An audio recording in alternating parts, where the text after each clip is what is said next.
Hey everyone, Luke here with the Knee Replacement Therapist. In this episode of the Knee to Know Show, I'm going to go over your complete knee replacement plan and what kind of the knee replacement journey looks like.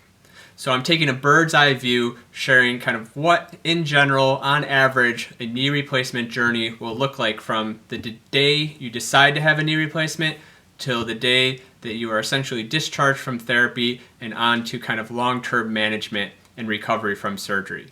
Before I jump into that, be sure to hit the subscribe button, turn on notifications so you can catch all of our latest videos. So really, once you decide that you're going to have a knee replacement surgery with that discussion with an orthopedic surgeon, now becomes the time for preparation. And the earlier the better for preparation. I would definitely recommend at least 3 months, 12 weeks before your surgery, you're starting to prepare and get ready. So what does this look like? First, there's the prehab or the pre-physical therapy. So getting connected with the therapist, I highly recommend getting instructions on range of motion exercises, strengthening exercises, and just general mobility, walking, going up and down stairs, activities and exercises to do before surgery. The better your range of motion, your strength, your mobility is going into surgery, the faster and more efficient and more successful your recovery and outcome is going to be after surgery. So 1 is the physical preparation. 2 is preparing your environment, preparing your home. Some things to think about is your bathroom. So do you need a raised toilet seat or a toilet frame, maybe some grab bars? Is your shower accessible? Can you get in and out of your shower okay? Is your bedroom accessible? Can you get in and out of your bed? Do you have to change the height? Maybe get a bed bar? Do you have stairs that you have to manage? Do they have a railing? Could you put a railing in? Many other things to think about.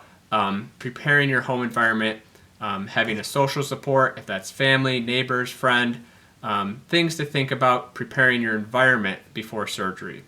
And then the mental preparation, understanding what to expect, what is actually going on with the knee replacement surgery, what do I need to do before surgery, what are the surgeon's instructions for that day before surgery and the morning of surgery, where do I have to be, what happens immediately after surgery in the hospital, am I going home the same day or am I going to expect to stay in the hospital for a few nights, and then what to expect with the rehab and recovery, and we'll of course talk about that a little more here. So the mental preparation is just as important as those other 2 components. So then we move and we get to the day of surgery, and like I said, you want to make sure you have instructions from your surgeon, your surgeon's office, of what you need to do and what to expect, both the day and the evening before surgery and the morning of surgery. They might have very specific instructions for what to do in terms of eating and drinking, pre-op preparation. So definitely go over those instructions and reach out to your surgeon and your surgeon's office if you do have any questions. Now, some people will go in and have their surgery and they may stay in the hospital for a few nights. Some people, and more commonly now, is an outpatient surgery where you have your surgery and you're actually going home the same day. So depending on where you are in that, if you're planning to stay in the hospital a little bit or go home the same day, before you leave, you will definitely get connected with a physical therapist. And what this will look like is getting you up and walking and moving the same day of your surgery, in either case, going over some early exercises, particularly to help reduce your risk of blood clots, and going over any other needs such as managing stairs, using an assistive device or a walker, anything you might need to get home safely and effectively. And then of course you'll also have instructions and assistance with pain management. So a lot of folks will have a nerve block, either during the surgery or immediately after the surgery. You may have IV medications for pain management while you're in the hospital, and of course getting set up with pain management as you are discharged from the hospital and go home.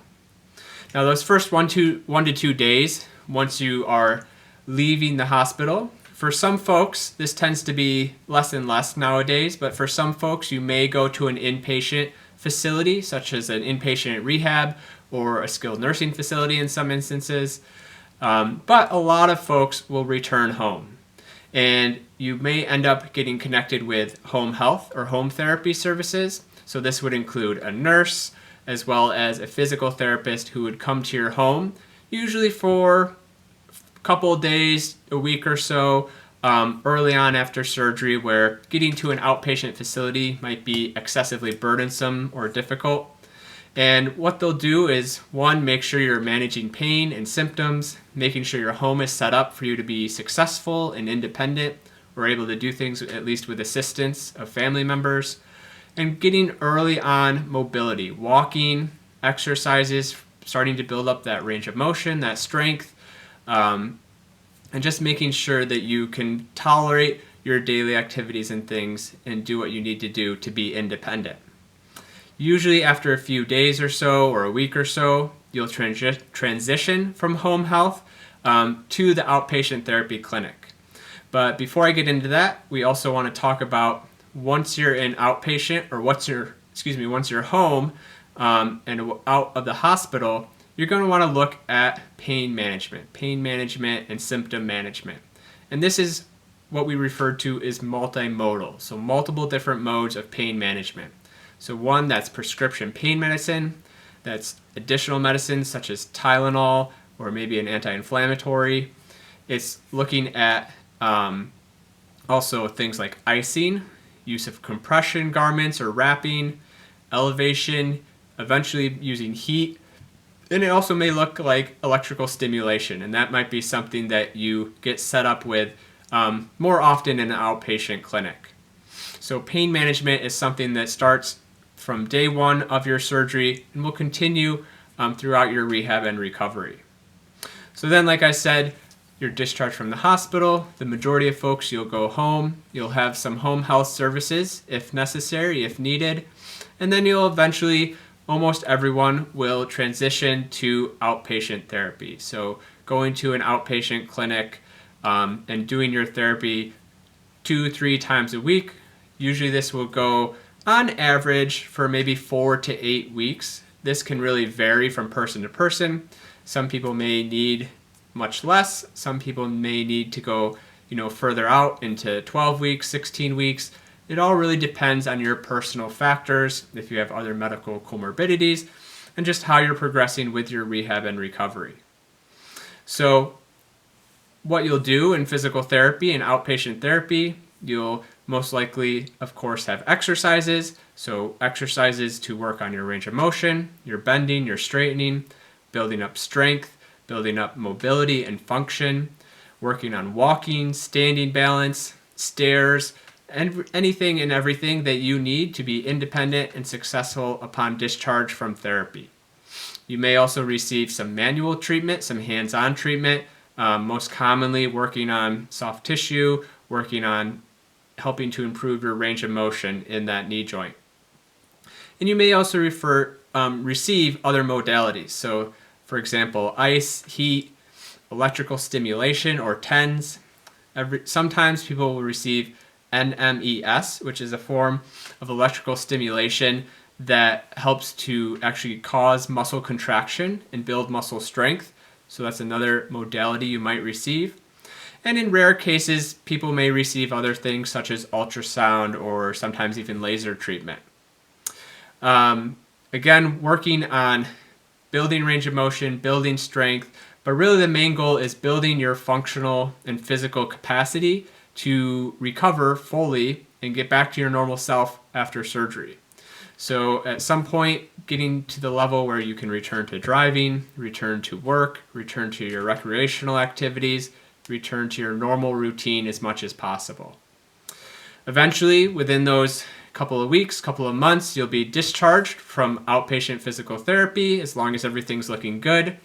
At some point in that recovery, you'll have a follow-up with your surgeon or your surgeon's office. Just make sure everything's going well. Sometimes this is a few weeks after surgery. Sometimes they push it out a few months, depending on what your risk factors are or how you're doing with your therapy.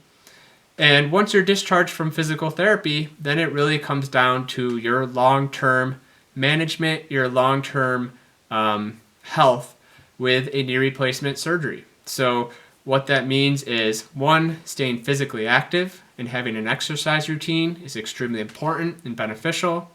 It means being aware of those red flags that might pop up, such as new onset of symptoms, new onset of pain, that may indicate there may be an issue or concern that you have to contact your doctor, your surgeon's office to just make sure there's nothing going on. It's being aware of those activities that you can return to, and also high impact activities or high stress, high risk activities that you most definitely want to avoid, such as athletics where there's a high degree of cutting, jumping, plyometrics, high speed running, things of that nature. Definitely things that are higher risk, and for the most part, most people will want to avoid these activities. And then just maintaining overall health, maintaining a healthy body weight, eating healthy, sleeping well, physically active is going to help maintain that longevity of your new knee. So that gives you just the bird's eye view. Hopefully I didn't do that too quickly. Of course, there's lots of nitty-gritty details and variations from person to person when you get into it more, but I wanted to provide that big overall view of your knee replacement journey, from deciding to get a knee replacement to your rehab and recovery to discharge from physical therapy and long-term management of your new knee. So I hope you found this helpful. Please leave your comments and questions below. Hit that like button to spread this video to other viewers. And please, if you don't already, subscribe so you can catch all of our latest videos. Thank you for watching.